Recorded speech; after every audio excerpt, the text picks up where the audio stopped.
your grocery bill went up again. And before you pin it on supply chains or corporate greed or whatever the last headline suggested, there is a number worth sitting with first. Urea prices have nearly doubled since the fighting started. Not oil, not gas, urea. The white granular compound that most of the world's wheat, corn, and rice depends on to grow. The fertilizer that does not make the news because it does not have a ticker symbol most people recognize. That number is the real story here, not because oil does not matter. It absolutely does, but because oil is the stage 1 shock, the one that arrives fast and is already visible at the pump. The fertilizer story is stage 2. It arrives slower, hits harder, and will not be neutralized by a ceasefire. By the time most people connect their grocery cart to a conflict that started in the Gulf, the mechanism will have been running for months. This is not a repeat of 2022. The architecture is similar, but the structure underneath is different. And the difference is precisely what makes this harder to escape. The Strait of Hormuz is roughly 33 kilometers wide at its narrowest point. Geographically, it is a bottleneck. Economically, it is the valve on approximately 1/5 of the world's oil supply and a comparable share of its liquefied natural gas. When that valve operates without incident, the global economy treats it like plumbing, invisible, assumed, forgotten. When the valve is even partially restricted, the repricing begins almost immediately and moves in every direction at once. Reuters has reported that the conflict has affected up to 30% of oil flows and approximately 20% of liquefied natural gas flows through affected Gulf corridors. 30% of global oil flow disruption is not a rounding error. It is the category of number that triggers emergency G7 meetings, strategic petroleum reserve releases, and a complete repricing of transport costs across every sector that moves physical goods. The G7 has already signaled, through Reuters, that it stands ready to take all available measures for energy market stability. In the careful language of international economic diplomacy, that is the step immediately before actual emergency action. It means governments are watching the numbers closely enough that the political cost of inaction is already visible. Here is the chain as it actually works, because the mechanism is the part that explains not just what is happening, but how long it lasts. Oil and diesel prices jump first. That is the visible and immediate impact. Diesel is not just a fuel. It is the circulatory system of the physical economy. Diesel moves trucks. Diesel moves cargo ships. Diesel powers combine harvesters and refrigerated containers and the delivery vehicles that stock every store shelf. When the cost of diesel climbs 20 or 30%, the cost of everything that moves anywhere climbs with it. That is stage 1, painful, visible, fast. Stage 2 starts in the same geographic location but operates on a completely different clock. The Gulf region is one of the world's most significant exporters of natural gas. Natural gas is the primary feedstock for ammonia. Ammonia is the primary feedstock for urea. Urea is the dominant form of nitrogen fertilizer globally, and nitrogen is what makes commercial-scale grain farming possible at all. When LNG flows from the Gulf tighten, the cost of producing and shipping urea spikes almost immediately. That much people understand, if they follow it at all. What almost no one explains clearly is the temporal structure of what comes next. Oil is repriced within hours and affects pump prices within weeks. Fertilizer does not work that way. Farmers decide how much nitrogen to apply before planting, not after. If urea becomes prohibitively expensive in late winter or early spring, farmers do one of 3 things. They plant less aggressively and apply reduced nitrogen, which lowers per acre yield. They switch to lower yield crop varieties that require less input, or they shrink their planted acreage entirely. Any of those decisions locks in reduced production for the coming harvest. The food supply effect lands 6 to 9 months later. The grocery price effect lands after that. Oil is the headline. Fertilizer is the sentence. So you have 2 separate mechanisms, each moving at its own speed, each generating its own inflation signal, and each requiring a completely different set of conditions to resolve. The fuel shock and the food shock are not the same story with the same solution. They are 2 separate machines that both got switched on in the same week. The European Central Bank spent 2 years after 2022 telling markets and governments that the inflation shock had been tamed. The ECB had raised rates aggressively, communication had been disciplined, and by late 2024, the 2% target was nearly in sight. That story looked like it might hold. Then March arrived. Eurozone inflation came in at 2.5%, above the ECB's 2% target, above analyst consensus, and driven primarily by a category that the ECB has almost no direct tools to address: energy. Reuters reported the surge explicitly linked to the oil shock from the conflict. This is not a demand problem the ECB can cool by raising rates. It is a supply problem caused by a geopolitical event the ECB cannot negotiate with or influence. The institution is caught in the same structural trap it faced in 2022, just with slightly different numbers and a population that has already been through the pain once and is less patient. The WSJ confirmed the same dynamic in its Eurozone inflation coverage. The uncomfortable arithmetic for the ECB is this: if it cuts rates to support a slowing European economy, it risks allowing energy-driven inflation to become embedded in wage expectations. If it holds rates or raises them to fight inflation it did not cause, it risks tipping a fragile Eurozone economy into contraction. Neither path is good. Neither path was the ECB's choice. That is the European dilemma. Asia's version is structurally different and arguably sharper. When oil prices spike globally, countries that import most of their energy see their current account deficits blow out almost immediately. A widening current account deficit means more currency is flowing out of the country than is coming in, which creates downward pressure on the exchange rate. A weaker exchange rate means the same barrel of oil, priced in dollars, now costs more in local terms. More expensive imported energy in local terms pushes domestic inflation higher. Higher domestic inflation puts more downward pressure on the currency and makes the central bank's job more difficult. The loop is self-reinforcing until an external force breaks it. Reuters reported in April that Asian economies are now being forced to confront sliding currencies and surging oil simultaneously. That framing is exact. It is not a choice between two bad options. It is two bad dynamics arriving together, each one making the other worse. The central bank can raise rates to defend the currency, but higher rates slow lending, investment, and growth at the exact moment the economy is already absorbing an inflation shock. Or it can hold rates and accept continued currency weakness and imported inflation. There is no clean path out. The countries most exposed in this dynamic are the ones that combine three characteristics: high import dependence for energy, limited foreign exchange reserves to buffer the currency decline, and domestic food systems that depend heavily on imported fertilizer or feed grains. That is not a short list. It includes significant portions of South Asia, Southeast Asia, Sub-Saharan Africa, and parts of Latin America. The International Monetary Fund does not typically move fast. The IMF is built for institutional consensus and deliberate language, which means its communications tend to lag actual conditions. When the IMF speaks urgently, it is almost always because conditions have already moved past the point where careful observation is appropriate. Reuters reported that the IMF has explicitly stated the Iran war shock is dimming the outlook for many economies. In IMF language, that phrase is not neutral. Dimming the outlook means the fund has revised its growth projections downward in response to this specific shock and is watching for further deterioration. The IMF's core concern is not simply the price level.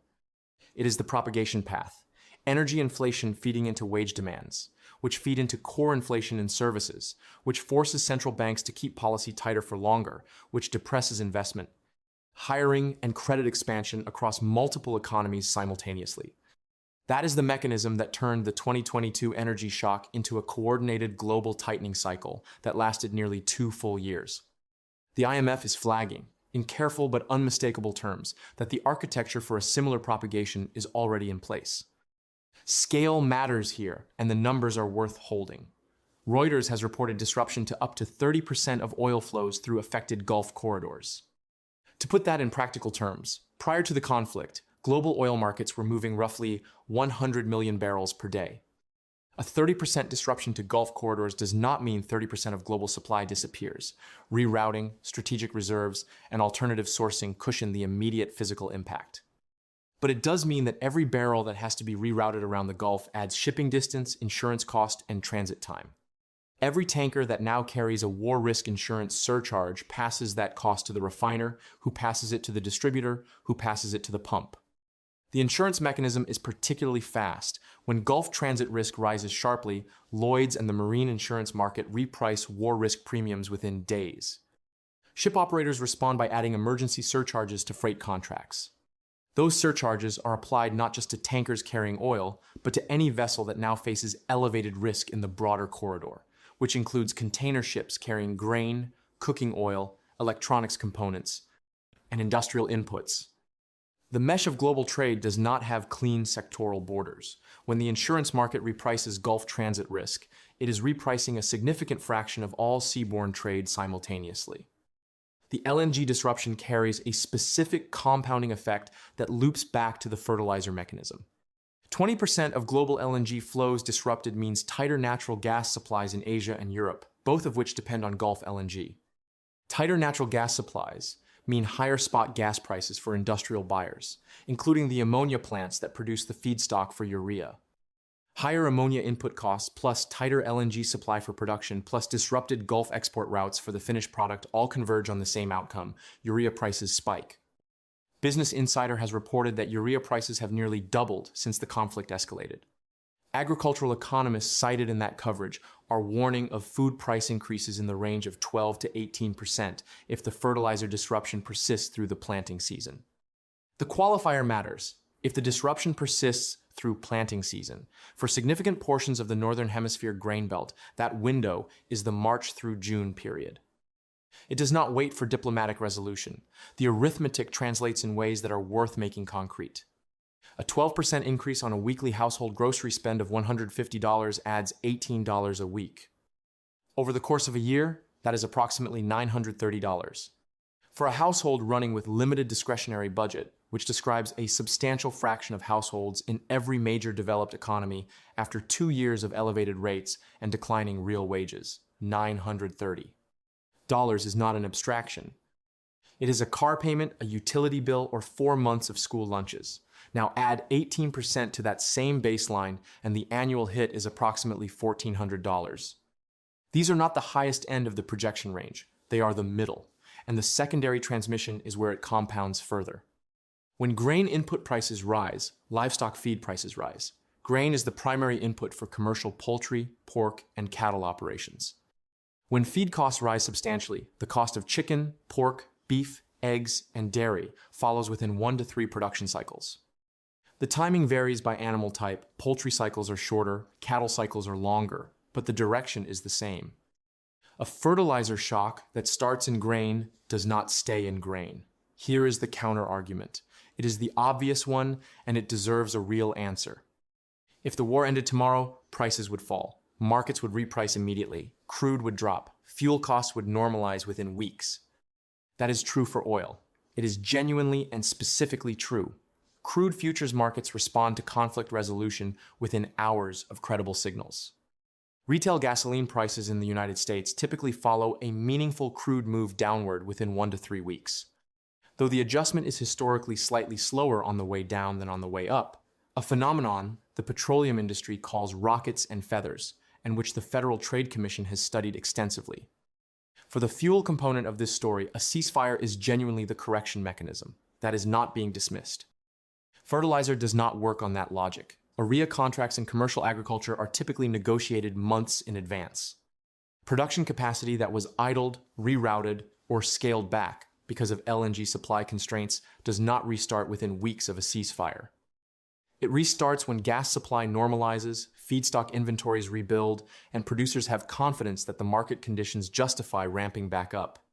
That is a process measured in quarters, not days. More importantly, the crop cycle damage is already underway in portions of the world where spring planting is closing. A ceasefire in May does not unplant a field that was seeded in March with reduced nitrogen. It does not reverse the decision of a farmer in South Asia who switched from wheat to a lower yield crop because nitrogen fertilizer was priced out of reach. Those decisions are fixed for this cycle. Their consequences land at harvest, and the grocery price consequences land after that. Reuters and Business Insider have both reported this explicitly. Grocery inflation may persist long after the battlefield goes quiet. The war and the grocery bill are not synchronized. They run on different timelines. That is not a rhetorical point. It is a structural characteristic of the fertilizer supply chain that applies regardless of what happens diplomatically. The second counter-argument is more sophisticated and also worth engaging directly. This is just 2022 again. Energy shock arrives, inflation spikes, central banks tighten, demand collapses, oil falls, recession risk scares everyone, and then the system normalizes. That pathway is real, it is documented. It is the base case for a certain kind of macro analysis, and it is not wrong as a historical pattern. But there is a structural difference between 2022 and 2026 that most of that analysis elides. In 2022, the global economy was still running on significant post-pandemic fiscal stimulus. Consumer balance sheets in the United States and across much of Western Europe were stronger than historical baselines. Pandemic-era savings, transfer payments, and suppressed spending during lockdowns had created an unusual cushion. That cushion meant households could absorb price increases for an extended period before meaningfully cutting spending. It gave central banks a wide window to tighten aggressively without immediately triggering demand destruction severe enough to cause a hard recession. In 2026, that cushion is largely gone. Pandemic-era savings have been drawn down across most developed economies over the past 3 years. Consumer credit balances in the United States reached record levels in 2025, according to Federal Reserve data. Mortgage rates remained elevated heading into the year because central banks were still navigating residual inflation in services. When the next energy shock hits balance sheets that are already extended, the transmission to reduced spending is faster. The margin for error is narrower. The same size shock, or even a smaller one, can produce a more severe demand response because the cushion that absorbed the first wave no longer exists at the same scale. This is not a prediction of catastrophe. It is an observation about structural differences that matter for how the mechanism plays out. The rails look the same. The load on them is different. You cannot control what happens in the Strait of Hormuz. But you can watch the 4 metrics that tell you what stage this is in and how much worse it might get. The first is the price of Brent crude, not as an investment signal, as a household planning signal. Historical data from the Energy Information Administration shows that every sustained $10 increase in Brent crude translates to roughly a 20 to 25 cent increase in U.S. retail gasoline prices over the following 4 to 6 weeks. When crude holds above $90 for more than a month, the fertilizer and transport cost feed-through becomes very difficult to interrupt before it reaches retail prices. When it sustains above $100, the food price transmission accelerates significantly. The second metric is urea spot prices. These are tracked and published by commodity desks and international agricultural trade publications. A sustained urea price above $500 per metric ton signals that the fertilizer squeeze on commercial planting is real and structural, not temporary. Below that threshold, most large commercial farming operations can absorb the cost without dramatically revising their planting plans. Above it, the input substitution decisions that lock in reduced yield begin in earnest. The third is the language coming from the European Central Bank and the Federal Reserve. Both institutions are now navigating an inflation environment driven by supply factors outside their control. When their public communications shift from monitoring conditions to expressing concern about energy-driven core inflation becoming embedded, which is specific language you can listen for, the probability of additional policy tightening rises. Tighter policy means higher borrowing costs, arriving on top of the fuel and food shock simultaneously. That combination is what creates the real household budget squeeze. Not one shock, but 3 overlapping ones. The fourth is Hormuz transit data. Reuters and Lloyd's List both track tanker movements and disruption signals through Gulf corridors. This is publicly available at the institutional level even if it does not make daily headlines. If the 30% disruption figure rises, rather than stabilizes or falls, the second stage of the machine accelerates on a compressed timeline. If transit conditions ease meaningfully through diplomatic resolution, naval deterrence, or a ceasefire, the fuel component begins to release, though the fertilizer component remains on its own schedule regardless. Watch all 4, not to trade around them, to understand which stage you are in and how much buffer your own budget actually requires.